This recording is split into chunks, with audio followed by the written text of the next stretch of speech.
Hello, everyone, and welcome to our webinar, Enforcement Strategies, What to Know and What to Avoid. My name is Miranda Ward, one of your client relation directors here at Davis-Stirling. We are thrilled to see so many of you today. We have a lot of information to cover, so we're going to get started. Before we begin, this meeting is being recorded. If you require closed captioning, please request it at the bottom of the screen. This video will be available on our YouTube channel after the webinar is processed, and that link is being posted into the chat right now for you guys. We will be taking questions via the Q&A function to be discussed at the end of the program. If we do not get to your question, please check the newsletter.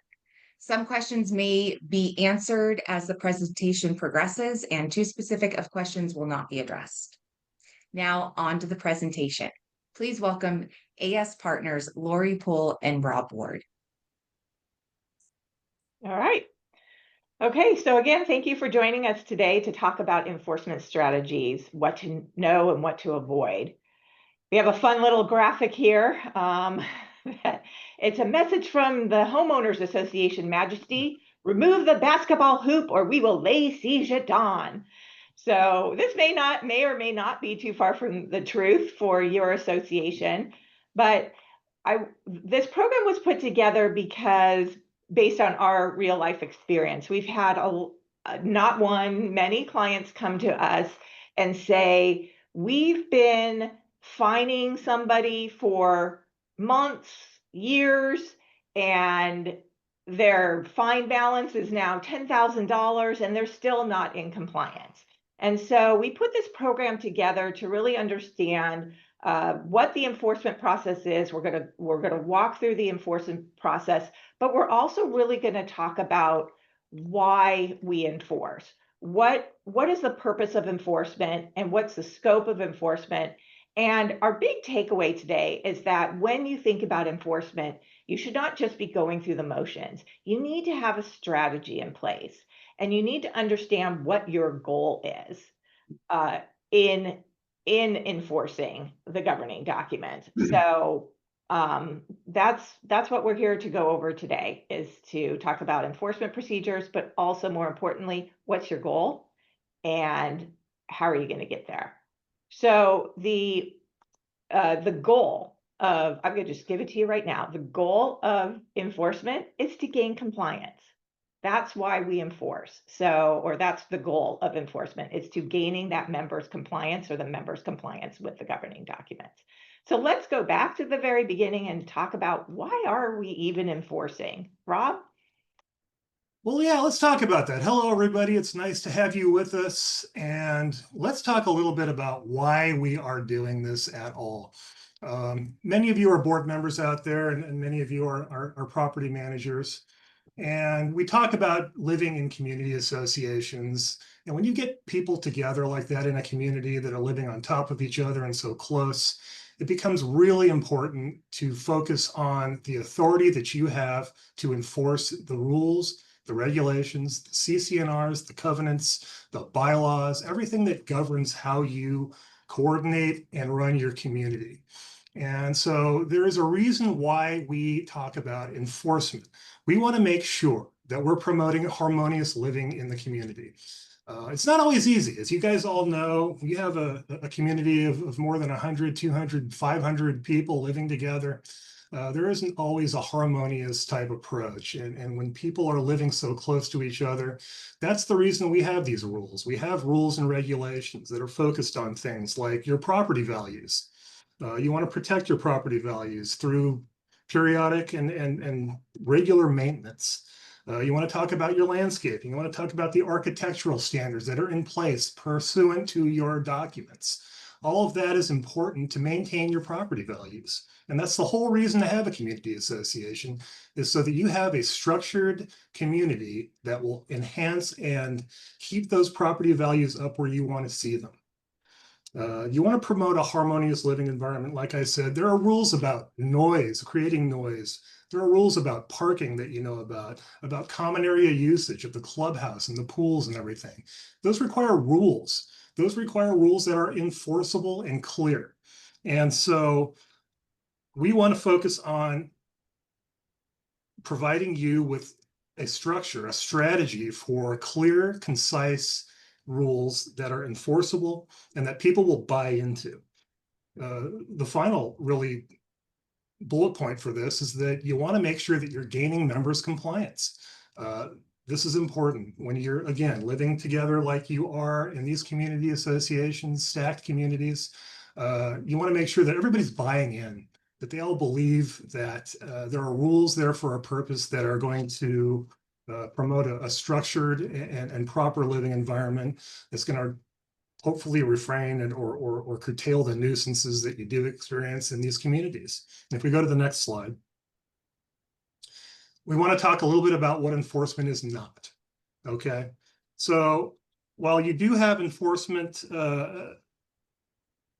while you do have rules in place to avoid things like illegal lawsuits, insurance claims, you want to also ensure that people understand the purpose behind doing enforcement is not to punish people. It is not a punitive measure. Enforcement is important because you do want people to buy into the community. You want people to enjoy their living experience. You want to promote things like community events. You can put up welcome packets and things. You want to make sure your property values are enhanced. But when people use enforcement measures and fining as a method to punish people that they feel that they don't like or that they feel that are annoying, that is not appropriate. In fact, by selecting troublemakers arbitrarily, you could be setting yourself up for a lawsuit yourself. Yeah, and I was going to say, this one's a little bit difficult too because you've got a lot of my clients. I know we've had that homeowner, that thorn in the side, who really gets under the board member's skin, and it's hard. It's hard as board members not to take things personally and not want to kind of retaliate in the way of enforcement. But it is really important, as Rob indicated, to keep those feelings aside and keep your eye on the goal of gaining compliance and consistent enforcement throughout the community. Exactly. I've actually had board members ask me, can we go ahead and just keep finding this guy? I can't stand him. He's a nuisance. He's making our lives miserable. And the answer is only if he's violating the CCNRs. If he's in violation in some way, shape, or form, okay. But you can't use that as a sword, as a way to punish him. The other point I want to make is that enforcement is not meant to boost your revenues. Okay. You mean we can't budget for fine amounts to add to the reserves, to boost our reserves? We can't do that. We can't just count on a certain amount of fine. You actually can't. And I've actually had boards ask me and tell me they wanted to continue fining someone.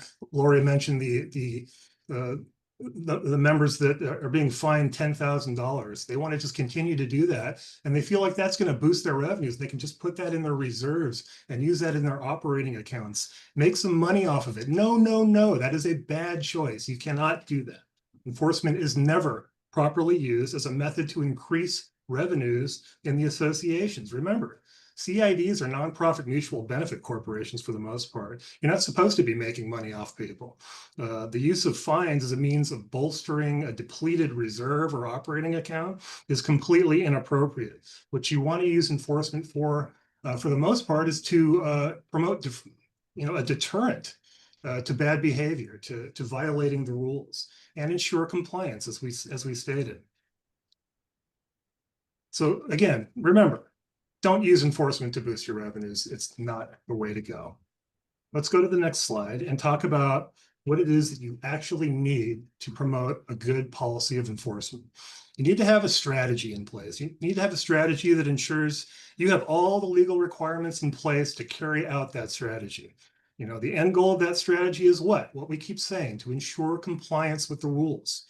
You need to be able, first of all, to cite what rule, what regulation, what covenant from the CCNRs that are alleged to have been violated. So be familiar with your documents. You need to know what the rules are so that you can tell someone in clear, concise way that they have violated a rule. Now, if your rules are out of date, if your CCNRs are out of date or old, they don't seem to meet your needs or the reality of what's going on in your community, it may be time to take a look at those documents and restate them or amend those CCNRs. and rely on your legal counsel when you're in doubt. If you think the rule might be vague or ambiguous or interpreted differently from others, and it keeps coming up over and over again, talk to your counsel about it. Perhaps that rule can be reworded or perhaps even stricken altogether. You need an enforcement policy that makes it clear to members, the board, and anyone else what processes the board are going to follow to enforce those violations. And by the way, if you don't have a fine schedule, you need one. You can't fine anybody without a fining schedule, and that's pursuant to the Civil Code 5850. Let's move on to section 2, and Laurie's going to talk a little bit about enforcement strategy in more detail. Yeah, so we've covered why we enforce, what enforcement is and what enforcement isn't. So we're going to get into more the process of enforcement, and let's start with, you got to start with the scope. What do the governing documents say? You have to review the language in the CC&Rs, the rules, the other governing documents to even know what is the scope of enforcement. The best practice is to have a broad language in the CC&Rs that allows the board to adopt reasonable rules and regulations governing the conduct within the community or even of the community members. Sometimes I see limiting language. I see that the board only has the authority to adopt rules governing conduct in the common area. Well, that's not going to do anyone any good. I mean, it will for the common area, but if somebody is having loud parties or doing things on their lot, then if the CC&Rs don't give the board authority to adopt rules to govern that conduct, then the CC&Rs need to be amended. You want to be aware of some limiting provisions. There are it's not common, but you can see certain things. I have a couple of clients right now where their bylaws and CC&R say that the board cannot adopt a fine schedule without a vote of the membership, a supermajority vote of the membership. So those are limiting provisions. Again, they're not very common, but they do pop up. So any of those limiting provisions you need to be aware of, and we definitely want to be looking at amending the governing documents to get rid of those limiting provisions and give the board the broadest scope of authority to govern conduct within the community and to enforce that conduct. So very important there. So let's get into enforcement procedures. We will kind of walk you through an enforcement process and talk about some of the best practices, some of the issues that we see as legal counsel in the enforcement procedure. So how does the association even know that a violation has occurred? Rob mentioned an enforcement policy. So we are big advocates of a detailed enforcement policy that is going to address some of the things we're going to talk about. And starting with, how are the violations reported? Is it owners? How about residents? You have tenants who live in the community. Are you going to allow those tenants to report violations to the community manager or to board members? That's up to you all as boards to decide whether you're going to accept violation reports from residents who are non-owners. However, whatever the decision is, you need to have it in your enforcement policy whether you're going to accept reports from non-owners.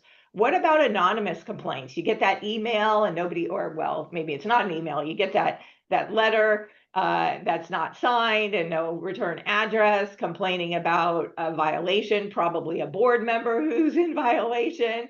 Again, the enforcement policy should address it. We generally recommend not to consider anonymous complaints unless maybe the violation can be independently verified. Document other evidence, photographs, sometimes we're getting now audio. There are some legal things about audio recording, so we are not advocating illegal audio recording of violations. I was going to jump in and say Ring cameras now are becoming really popular, and we get a lot of videos coming in from Ring cameras saying, here you go, here's your evidence, here's what they're doing. You really got to be careful about how you use those. Yeah. Walkthroughs, so a lot of associations have either a compliance committee that may walk through the community, maybe the community managers walking through the community looking for landscaping issues or maintenance issues. But those walkthroughs can also be a source of seeing violations or potential violations. Some communities might have a compliance officer, or like I mentioned, a compliance committee. Security, if you have on-site patrol, you've got to decide, are they there to note violations and report those violations as well? What about keeping the complaint? So let's say most of the time, a violation is reported by somebody who's complaining about another resident's behavior. Are they kept confidential? We advocate that the enforcement policy should indicate that they're going to be kept confidential to the extent possible. So it depends on where this enforcement proceeding is going to go. If we have to go into court and try to get either a restraining order or try to get an injunction to get the compliance, the people who reported those violations, they're going to need to testify. So, at some point, confidentiality is out the window. But, we're sensitive to owners reporting violations and not wanting to fear retaliation from the person who's been reported. So I think there's a balance there of keeping that information confidential to a point. So we've got the violation reported. Now what? Well, the association has to investigate. They have to investigate to determine, is this even a violation of our governing documents?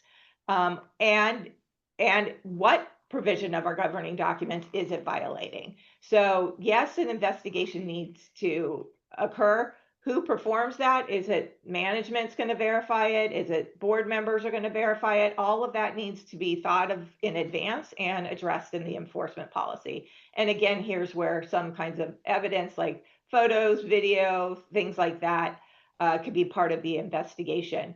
One of the common questions too is, at what point do we investigate? A lot of times, a lot of enforcement policies or the enforcement practice is that a violation is reported and a courtesy notice is going to be sent to the member. How much investigation has occurred before that courtesy notice has been sent is really, again, up to the community to figure out. But I would say that when it comes to more enforcement action, a courtesy notice is a courtesy notice.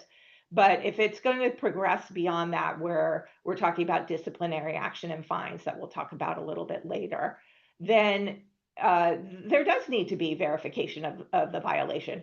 I've had situations where the person who's issued the complaint is making it up, whether it's intentional, whether it's due to a mental disorder. It turns out that there were no violations actually that had occurred. So you can't get too far down the enforcement process and disciplinary process without verifying that there actually is a violation. So again, we're gonna start out, how do we notify the alleged homeowner who's responsible for the violating behavior? You want to start friendly. I mean, that's why we have this picture of the cat and the dog playing together so nicely. You want that courtesy notice to be a courtesy notice. I will say, in my experience, a lot of homeowners get really offended by a courtesy notice, and it's already escalated, even though it's called courtesy notice. So you want to be as friendly as possible. It's possible that there's a mistake. That happens too, where the courtesy notice is sent to the wrong address, where that trash can that was left out was the person who reported it had the wrong address. That happens.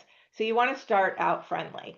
And again, whether the notification is going to be sent to the occupant who's a non-owner, maybe a tenant, that's up to the board to decide. You certainly need to let the owner know of the violation at the courtesy notice stage. We've had situations where it's gotten beyond that and they were communicating with the tenant, not the owner. So if you're going to notify the occupant, you definitely need to let the owner know. So let's talk a little bit more about notice of, we've sent the courtesy notice out. The violation is still continuing. What happens next? Yeah, so we've got a situation now where the violation has been investigated. There is looks like what I'll affectionately call probable cause to believe that the violation has occurred, even though probable cause is actually a criminal term, so don't use that here. But you got to provide proper notice now to not only the owner, but perhaps the occupant as well, or the tenant, of the alleged violation. And so how do you do that? Is it via email? Is it via a letter? Um, the violation notice, we always recommend that it go out via first class mail, even if they have consented to receive notice via email. Uh, when you're talking about violations, you're talking about the possibility of sanction. You're talking about the possibility that there will be a fine or a suspension of privileges or something. You want to make sure they get it. You can send it via email and rely upon that, but it's much better practice, in my opinion, to send it via first class mail. And you're going to want to use a certain type of verbiage. You want to make sure that all of the appropriate facts are provided in the notice.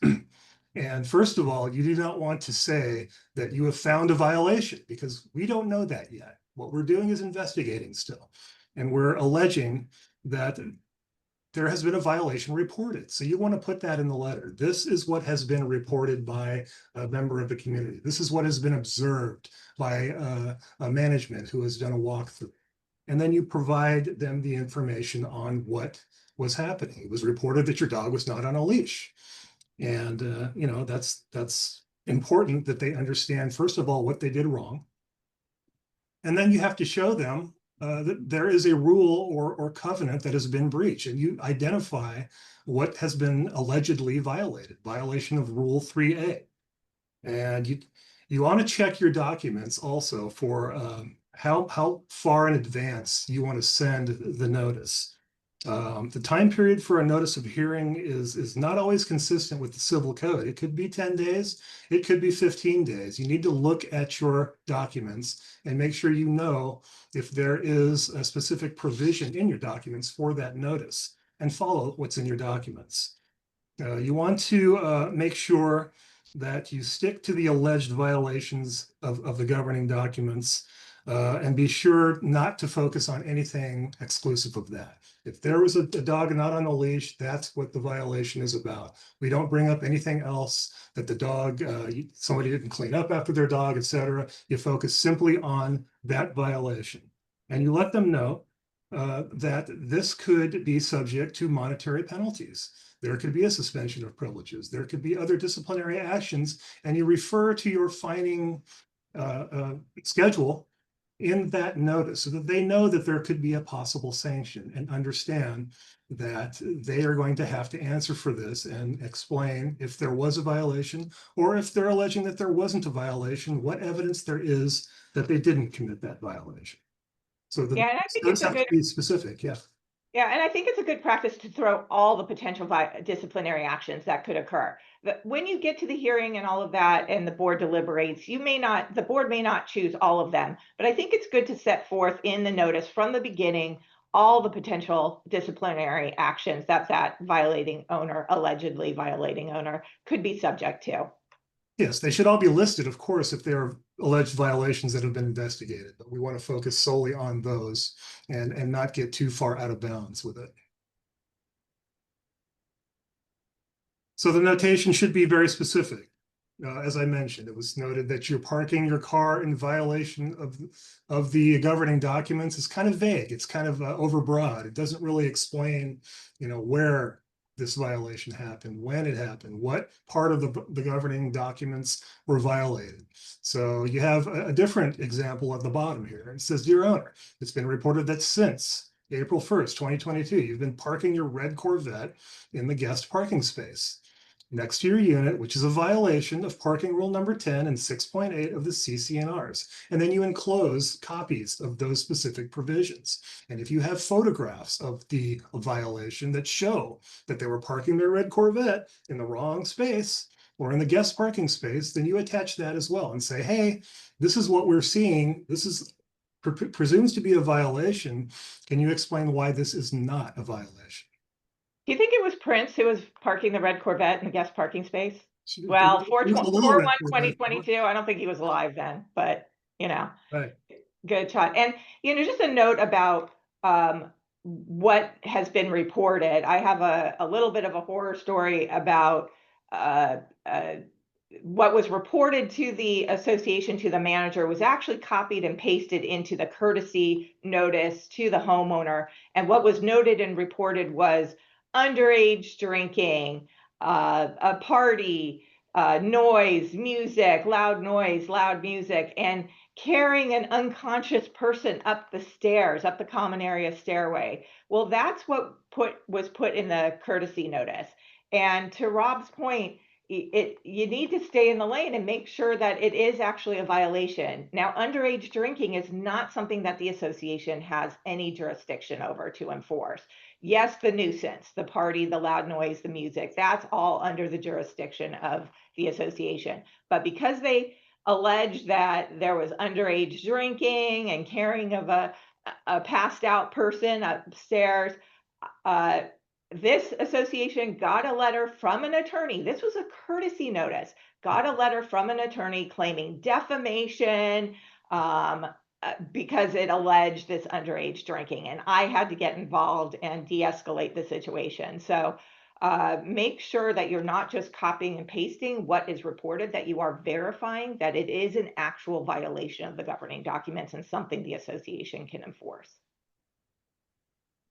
So we're going to move on to, okay, so we've sent out the notices and we've told them that there's going to be discipline. So how do we actually impose discipline? Well, Civil Code Section 5855 requires due process, that the owner, the alleged owner of the owner of the alleged violation needs to be provided with notice and an opportunity to be heard by the board. And Rob's right, the Civil Code section talks about 10 days in advance before the hearing, but some older sets of CC&Rs and bylaws may have a longer time period, such as 15 days. You go with a longer time period.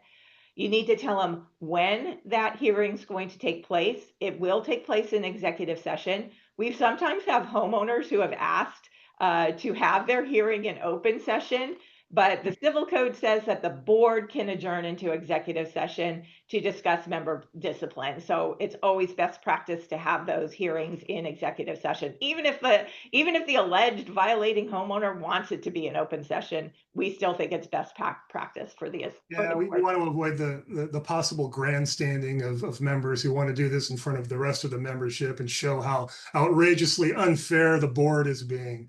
No, there's a reason for having executive session and it being closed. Please use that. Yeah. So, so you have to tell them the date, time, and location of the hearing. Nowadays, too, we have Zoom, so you can do it by Zoom. I would say, too, if you have a particularly contentious individual that you've been dealing with and you've invited them to a hearing, you've notified them of the hearing, that hearing should be by Zoom.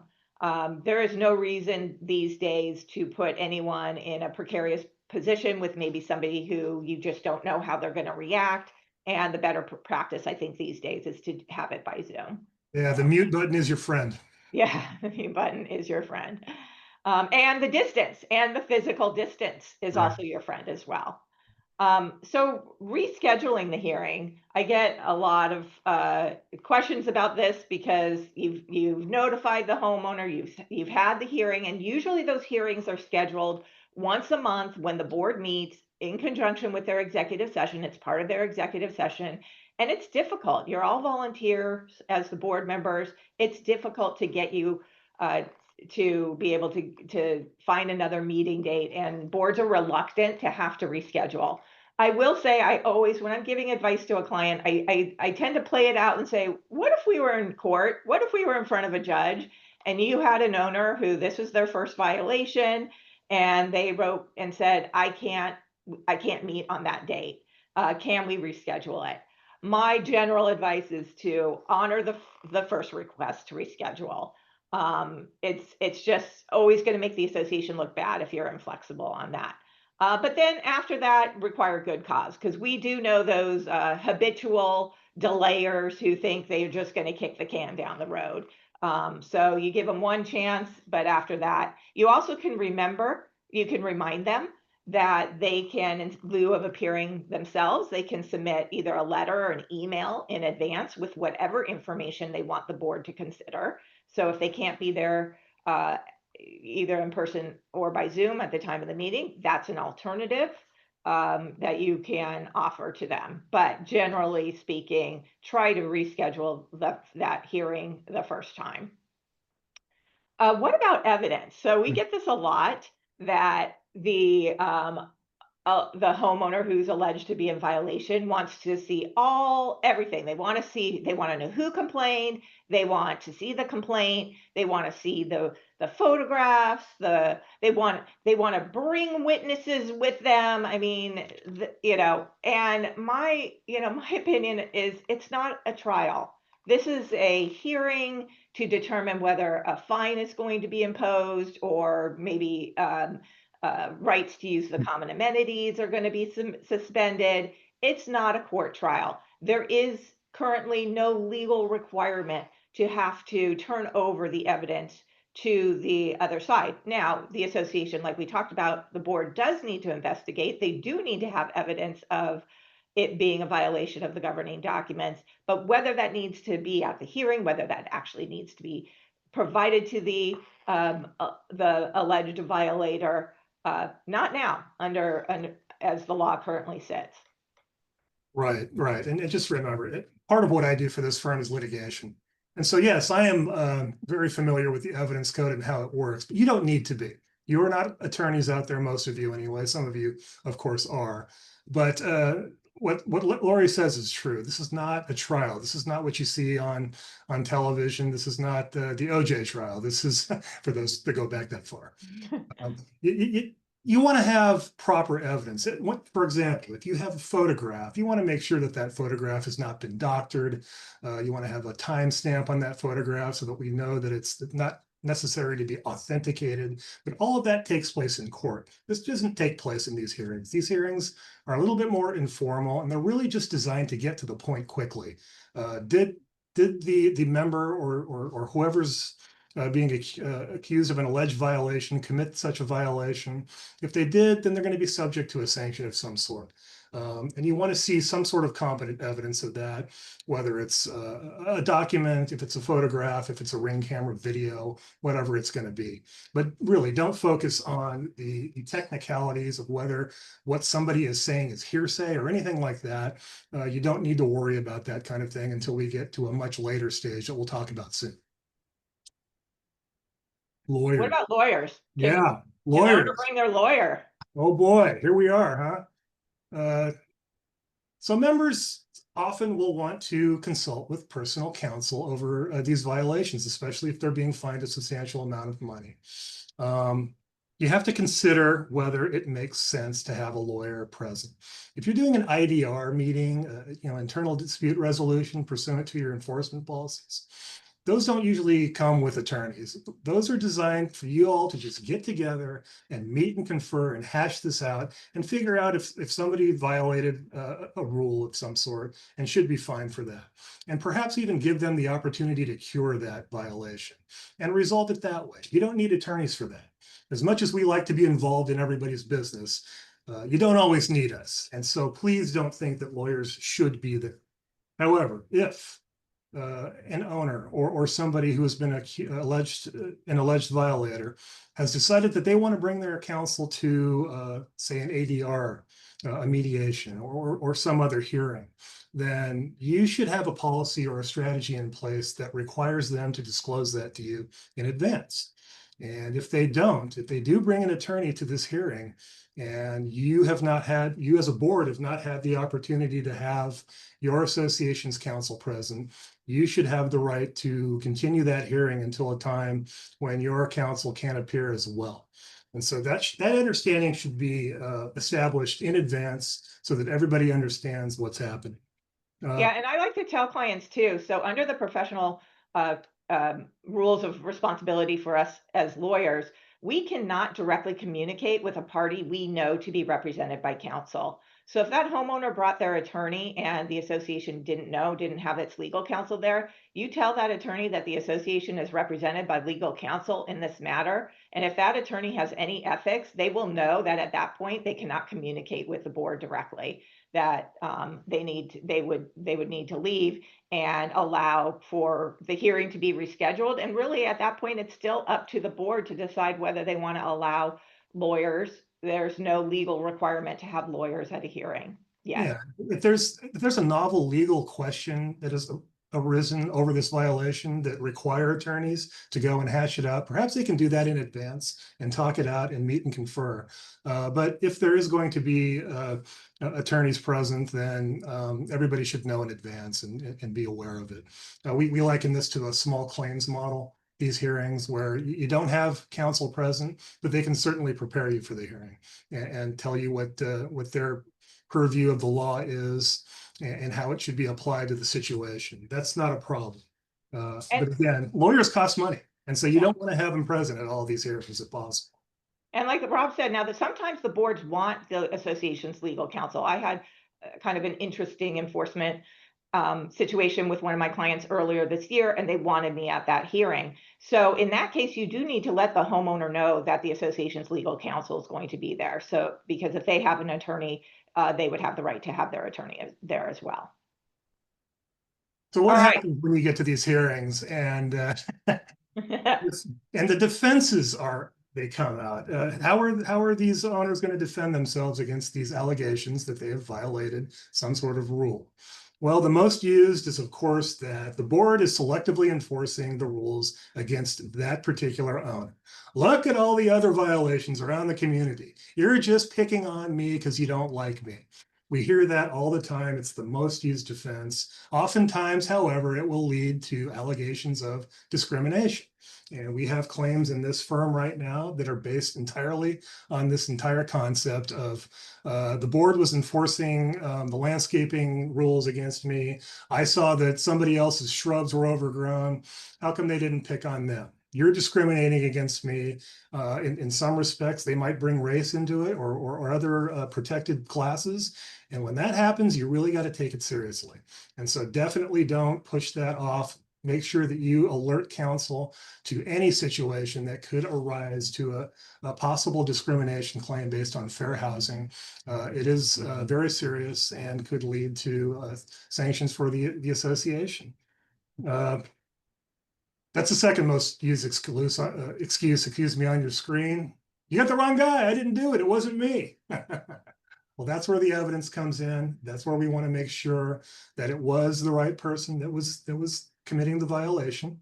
And you will hear that every once in a while that you got the wrong guy. It wasn't me. You have no evidence. So make sure you do have some sort of solid basis or foundation for imposing some sort of a fine or further enforcement, and make sure you got the right guy. What if they don't show up, Rob? Yeah, that's a possibility, and that happens a lot, doesn't it, everybody? You set this hearing, you go to the trouble of showing up and setting up the Zoom, and they don't show up. You can't impose penalties on somebody solely on their basis, on the basis of them failing to appear. You should review the evidence and make a finding. And again, it's important that you do make a finding no matter what, based on what evidence you have. And if they are not there to defend themselves, at least you have the basis for imposing some sort of sanction or fine based on the evidence that you've been given. Unfortunately, they will no show every once in a while, and that's a problem, but you still have your obligation to review evidence. And I think it's a good practice that in the hearing letter, in the notice of the hearing, that you inform them that the hearing will take place even if they don't show up. Because sometimes people don't show up thinking, oh, well, if I'm not there, the board can't have the hearing. So I like the notice of the hearing to indicate that the hearing will take place even if you're not there. Yeah, even when you get to court, if you sue someone and they don't show up to the hearing or respond to the complaint, you still have an obligation to what we call prove up your evidence and show up in court with a package showing that what you brought a complaint for a legitimate reason and that complaint needs to be enforced. So even at that level, you have to have your evidence in order and show the judge or whoever's making the decision that there is a finding based on legitimate evidence. So now, we've had the hearing, the owner either showed up or didn't show up or provided information or didn't provide information, but here's the general process. So if the owner did show up and when the owner's there, it's their opportunity to address the board. It's kind of like open forum. Open forum is the member's opportunity to address the board. It's not a time to necessarily engage in a debate. But it is at a hearing, it's time for the person who's been accused to provide whatever information they think is important for the board to understand. If the board has questions based on what the person has to say, sure, ask the questions, but don't start deliberating, don't start discussing the evidence and what we're going to do while the homeowner is there. Once the homeowner has presented what they're going to present, you confirm with them, is there anything else you want the board to consider? No, thank you then for showing up. We will deliberate and we will let you know of our decision. So you dismiss them. The board then discusses the evidence, including the information that the homeowner presented at the hearing or before the hearing. And then the board decides what to do. Are we going to impose disciplinary action? Are we not? If so, what are we going to do? We're going to talk more specifically about the penalties that can be imposed. If you are going to impose penalties, fines, things like that, you do need to make sure the amount is consistent with your policy, with your fine schedule, and consistent with, again, the authority that is granted to you under your enforcement policy and your fine schedule. I will say this too, that I encourage boards, especially these days, to look for options to de-escalate the conflict. We are just seeing more and more, I think across the board, the behavior of people has really deteriorated, especially since the pandemic. And so we want to look for ways to de-escalate the conflict. If this enforcement matter is going to go further and get to court, it's unclear. The outcome of a court process, it's never guaranteed. It's never predictable. So this is an option. If there's an option to try to de-escalate the conflict, maybe impose the fine, but maybe hold it in abeyance or hold a certain portion of it in abeyance for a certain period of time, because the homeowner showed up and said, I'm going to comply. I'm going to be in compliance. Look for ways to de-escalate the conflict. This is an excellent opportunity to do that. I would say too, that if the homeowner did take the time to appear at the hearing, give that a lot of consideration. A lot of times we have these hearings because there's just been no communication. There's been notices sent out. It's crickets on the other end. But I've been to a lot of hearings where if the homeowner just showed up and they show up and that's the first time that they're addressing the board, and maybe they apologize and say, oh, yes, this was a mistake, or I didn't mean to do that. 9 times out of 10, that board's not even going to impose a fine because it's just getting people to the table to communicate with each other. Yeah, remember that you're there with your neighbors, and you want to maintain some sort of decorum in these proceedings based on mutual respect. We don't like to see them devolve into shouting matches. I've seen that one too many times. It really does make sense to ensure that you're treating others with respect, even if they disagree with you.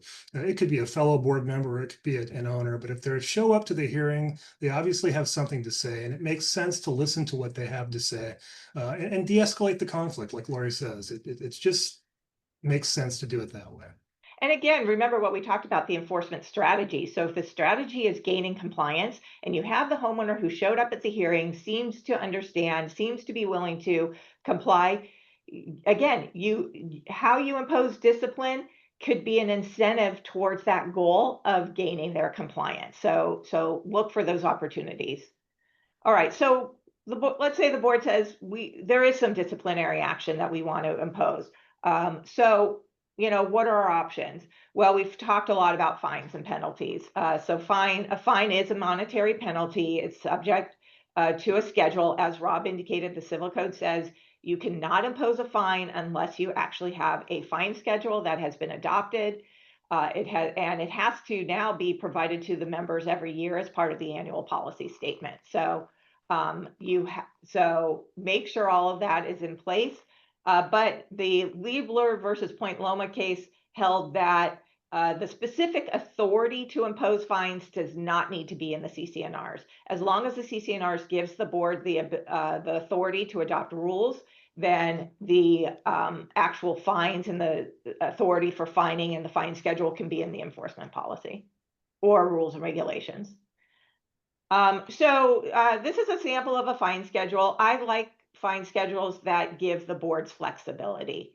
So, on the first violation, it's a fine up to $250, a second violation up to $500. Now, for communities out there who have not changed your fine schedule in 20 years, let me tell you something. There's been inflation. And your old first violation, the maximum fine of $50, that's not going to mean much. Again, what's the goal? The goal is to gain compliance. So you do want to find a schedule that is meaty enough that will go towards the goal of gaining compliance. We do also prepare fine schedules that could be higher for certain types of violations, maybe failing to submit architectural applications before making improvements. Maybe those are higher fines to really try to deter that conduct. Another common higher fine schedule is for short-term rentals. If you have a 30-day minimum and you have somebody who's engaging in short-term rentals, if you've got a fine of $250 and let's say it's Coachella during the festival, they'll earn that $250 in about 2 minutes. So you want to have higher fine schedules so that it really does impact their business of violating a short-term rental situation. Yeah, I've got a client that had a situation where an owner, and it was actually a tenant, it wasn't even the owner of the unit, in a lake community, was operating a business out of their unit, a fishing business, and they were making money hand over fist. So they're getting fined $100 a month, and that's doing nothing. He doesn't mind peeling off a $100 check and paying that as a cost of doing business. So you really got to consider that in your fine schedule and make sure that you've got enough beef and sanction in there that they're going to take notice. Yeah. I mean, they may just prepay the fine in that circumstance. Like, here you go. Yeah, I prepaid here's a check for $1,200 for yeah. the year. For the year. Help. Yeah, exactly. So on the flip side is the dreaded daily fine. And I will tell you, anyone who knows me and has heard me get on my soapbox, I am not a fan of a daily fine.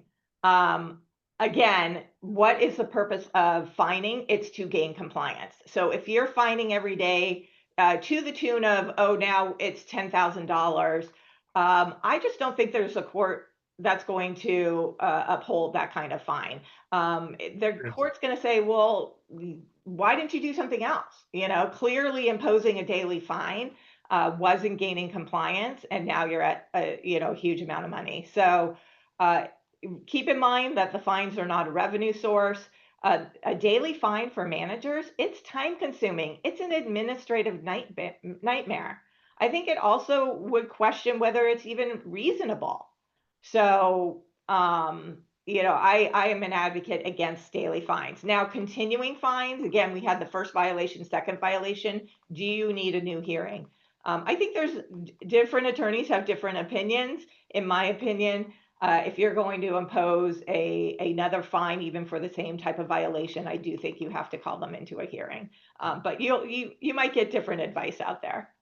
Yeah, I can tell you, as being in court in these fine situations, judges don't want to see it. You can see their eyes roll in the back of their head when you come in asking for $20,000 in fines over violations of landscaping and things like that. They do not want to see it. They're not going to give it to you. So you have to be reasonable. You really do. Yeah. All right. So the other thing you can do is you can suspend the privileges, their right to use the amenities. If you have a pool or fitness facility, things like that, you could suspend the privileges. I will say that how effective this disciplinary action is is really dependent on your ability to control their access. Does- So if you still have the pool key, and I mean, my goodness, I've had clients where when they suspended their right to use the pool, the person had to turn over their pool key. Well, guess what? They'd made 10 other copies of it. So, you know, so it's really going to be more effective for communities that have an effective way to cut off that access. The use of key fobs these days is more effective at suspending their privileges. So Right. what other suspensions can we do? Well, you can, if there's bulk cable in your community, you can certainly suspend that if it's being provided for by the community association. If the gate transponder could be another, limiting their access to certain times. That could be another way of suspending the privileges. Anything that you think that they might want to use or have been seen using and are committing violations, suspend those privileges and see if that has the effect of ensuring compliance. Again, that's the whole goal here, is to make sure you remind them that everybody has to follow the rules. That includes you, and you're not going to be able to use the lovely amenities at XYZ Community Association if you don't come into compliance. But what Yeah, can I just want to clarify on the gate transponder. We cannot prevent somebody from having access to their home. no, So if this really works for communities that have a uh, guarded gate house. So where they actually have to go in the guest line and get approval to go in. So you're making it more inconvenient for them to access their property, but we cannot just turn off their access into the community. That would be The illegal. other thing you can't do, by the way, if we go to the next slide, you can't suspend their voting rights, not since January 1st, 2020. I have had people ask me, can we stop them from voting? No, no, you cannot do that. They have a right to vote, even if they've committed a violation or perhaps are in arrears. You can't not let them vote. So please keep that in mind. So then you've tagged them with a violation. There's been sufficient evidence. They don't really have a leg to stand on. And so what you got to do now is provide further that due process we talked about before and give them a notice of the decision that was made by the board. You mail that notice of the decision by the first class mail or personal delivery within 15 days. But like we said before, if you don't have any sort of a limitation in your governing documents, that's fine. If the governing documents provide for a shorter notice, like 10 days, then you're going to have to comply with that. But make sure that you do mail that notice of decision that shows exactly what the board determined, that they were fined, that they found that there was a violation, that they need to come into compliance within a certain day, things like that. Make sure that you provide that via first class mail or personal delivery. Yeah, and it's within 15 days of the date that the board made the decision. Now, sometimes at the hearing, the board may say, you know what, we need some more information, or we want to think about this more, or maybe we need to go back and confer with legal counsel based on something the homeowner said. So it's 15 days from the date the decision was made. So that most of the time it is the hearing date, but it may not necessarily be. Right. So what happens if the fining doesn't do its job? If it's not gaining that compliance that we're talking about? You already paid. Please accept our apology for the death threat and warm wishes for the holiday season. And that kind of, it's a funny cartoon, but again, remember that you're doing this with your neighbors, and you do want to be as warm and charming as you can be about this process because we're encouraging compliance. But we're getting to the end of our program. I want to make sure that we talk a little bit about what happens next if they don't comply. Now we're going to step up our enforcement.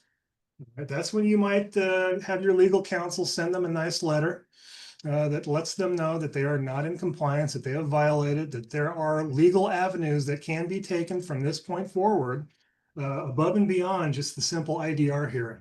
There is the IDR, the independent or the internal dispute resolution that you do without lawyers. But if we have to escalate it further, we go to ADR, mediation or arbitration, or what we call alternative dispute resolution. That gets into the lawyers. That gets into a very costly process. We talk about litigation. We talk about appearing in superior court. Sometimes a small claim action is enough to gain compliance. And that's a good thing because that does tend to save money. But if you do get yourself into superior court and litigation, that's where the costs rise, and that's where lawyers charge exorbitant amounts like us. Not us. I mean, we're really reasonable, but everybody else charges a lot of money.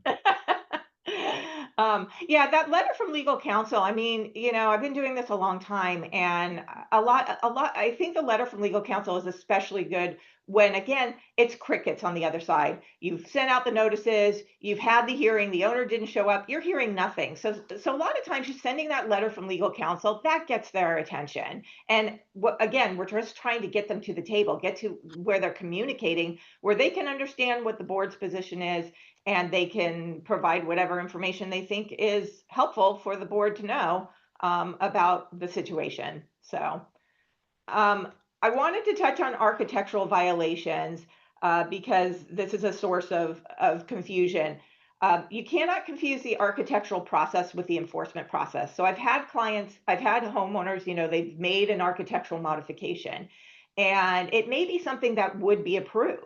And the board says, well, we're going to deny it and make them take it out because they didn't follow the process. Well, the law says, there's a case law that says that's not appropriate. You do have to, if somebody made an architectural modification without approval, you actually have to have them go through the process. They need to submit the application. And if their improvement would have been improved if they had gone through the process in the first place, then you have to approve the application.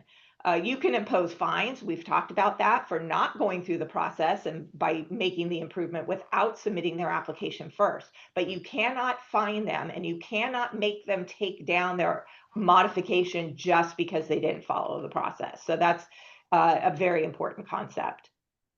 All right, so we made it through. We did a good job. So again, an hour. That's incredible. Yeah, hopefully we gave you a lot of pointers so that you understand that the purpose of enforcing, why you're enforcing the governing documents, that you can develop an enforcement strategy. And I think that starts with an enforcement policy that kind of addresses the process that we've talked about and some of the best practices and the points that we've talked about today. And keep in mind, when you are going through an enforcement situation, the ultimate goal is to gain compliance. So look for ways to get there.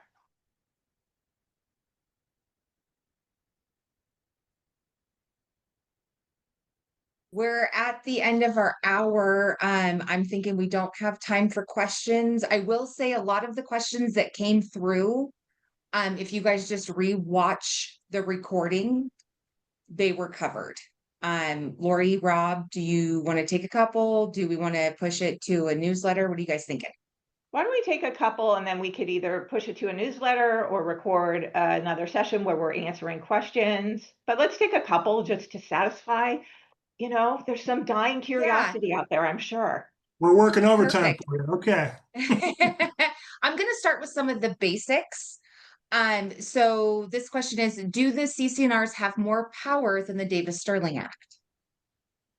Well, in the event of a direct conflict between the CC&Rs and the Davis-Stirling Act, the Davis-Stirling Act in most cases is going to take precedence. Sometimes the Davis-Stirling Act does defer to the documents, but generally in the case of a direct conflict, the answer is going to be no. The law is going to take precedence over the CC&Rs. Yeah, a lot of the times you're going to see in the Davis-Stirling Act, those code sections refer to unless the documents state otherwise, or unless the governing documents state otherwise, et cetera, et cetera. When in that case, you defer to the CC&Rs, but not always.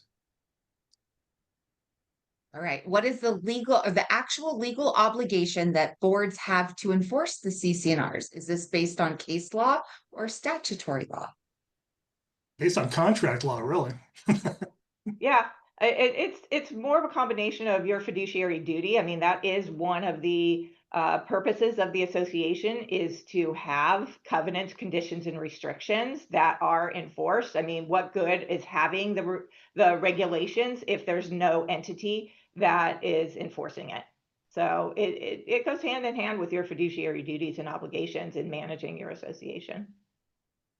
Very important to know for board members. Do rules have to be voted on by owners? Generally, no.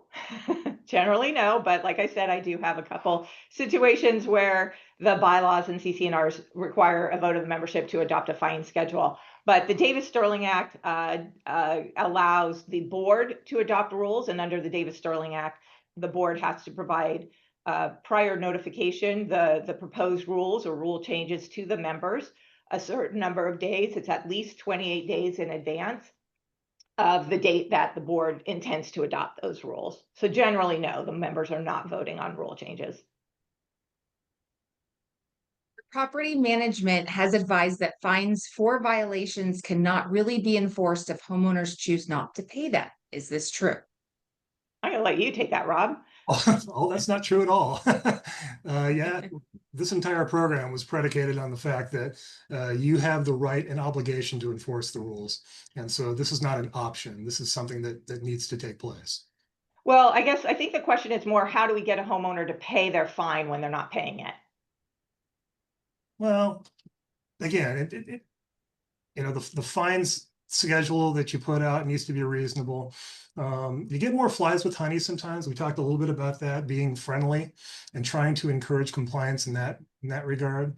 If someone just flat out just refuses to pay, you're going to have to escalate it, like we said, and bring them into court. We want to avoid that if at all possible. If we're talking about a couple $100 fine, you want to avoid court. You can go into small claims court for that and try to enforce it that way. But again, you really are trying to work with your neighbors and ensure that they understand the reason behind the enforcement and wanting to ensure that they comply. It benefits everybody. Yeah, like we were saying, I think the question of enforcing that non-payment of fine for me is going to depend a lot on, is the underlying violation cured? Yeah. If the underlying violation is cured, you met your goal of gaining compliance, and you can evaluate how important is it for you to have that fine on their account. You cannot enforce it through non-judicial foreclosure. So you could have it sit on their account, and if they go into escrow, add it as part of an escrow demand, or like Rob said, go into small claims court. But I think you have to evaluate how important it is in light of the underlying violation. All about compliance. So this next question has to do with what you just touched on, Laurie. Some homeowners cite the fact that previous homeowners have done the violation, so they shouldn't be fined. How do we deal with those homeowners? Yeah, I mean, like Rob said, the most common defense Wasn't me. Yeah, Right. well, and pointing the finger, like, look at that home, look at that home. I remember years ago, we had one, it was enforcing what could be hung on the balconies.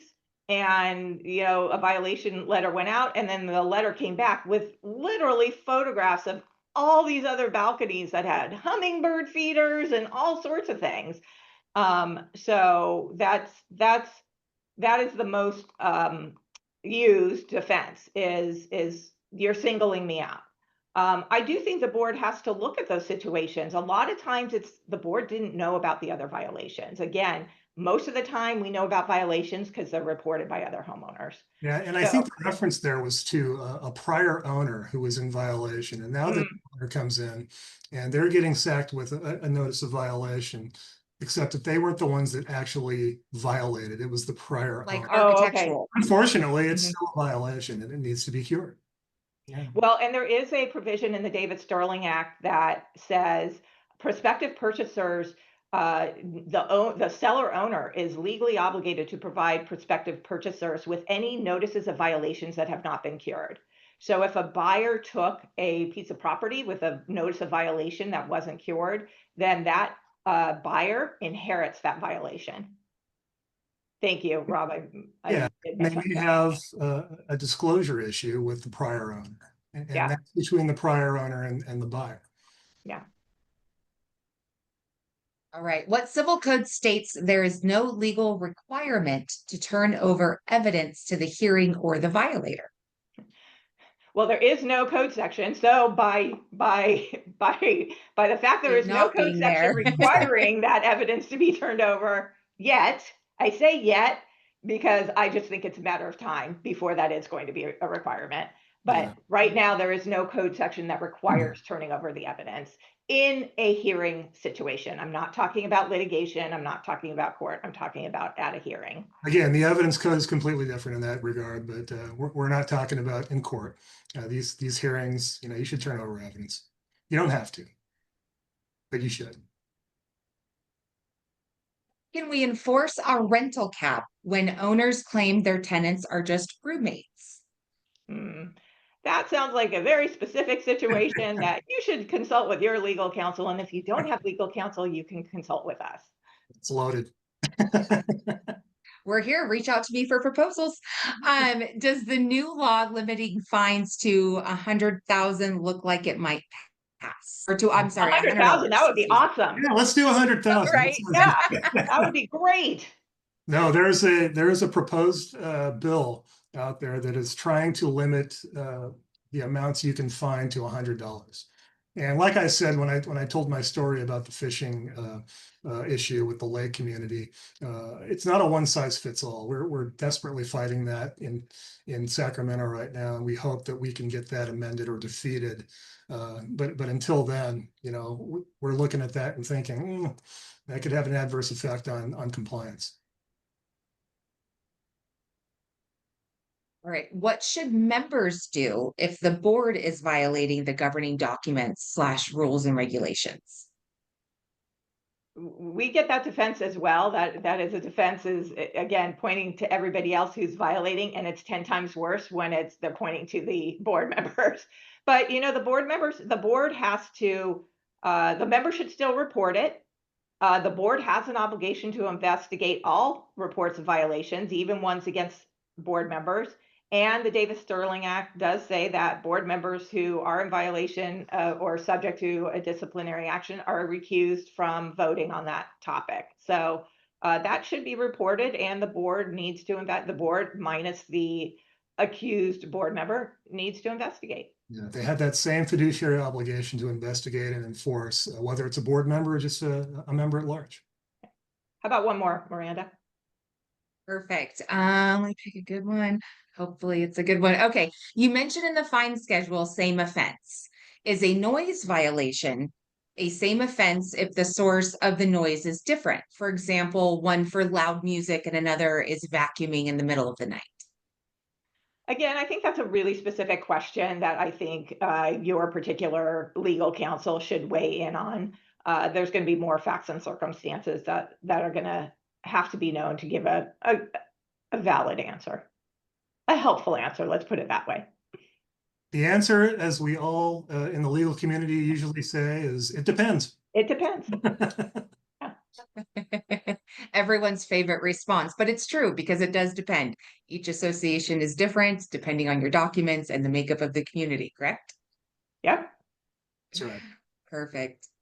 Well, all right. Well, thank you again to all of our attendees and speakers. As always, please do not hesitate to reach out to us with your questions, and we'll see you next time. Thanks, everybody. Bye.